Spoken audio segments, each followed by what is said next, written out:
De la colle, des affiches, des panneaux électoraux, la campagne officielle pour le premier tour des municipales a commencé ce lundi à minuit. Nous sommes à Villeneuve-d'Ascq, ici à l'image Nordine. Il a collé pendant 20 ans pour la gauche. Aujourd'hui, il a changé de camp. Dans le collage, en 20 ans, j'ai pratiquement tout vu. Que ce soit un collage équipe, un collage bon enfant, parfois des collages sauvages, en accusant les autres. Moi, ça, je l'ai vécu et ça, je peux le dire sans avoir peur, hein, et puis accuser les autres concurrents, voilà quoi. Pour Sophie, c'est sa première campagne et déjà sa première anecdote.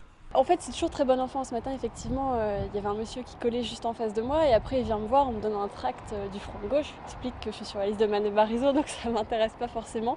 Et il venait de recoller sur une affiche de Florent, donc il était tout gêné. Il s'est excusé un petit peu d'avoir recollé dessus, mais bon, c'est le jeu, c'est ce que je lui ai dit, c'est de bonne guerre. Farine, amidon, colle à bois, colle à tapisser, à chacun sa recette pour en coller son candidat. Tout le monde peut coller, hein.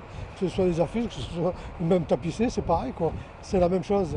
Et l'envie de coller fait partie de la campagne. Ceci dit, c'est pas le collage qui va nous faire gagner des voix, c'est plus notre présence sur le terrain, sur les marchés, en porte-à-porte, en réunion de proximité également. Le collage, c'est pas ce qui rapporte des voix, c'est plus une guerre de nerfs aussi un peu avec l'adversaire. Des nerfs qui seront mis à rude épreuve jusqu'à la fin des élections.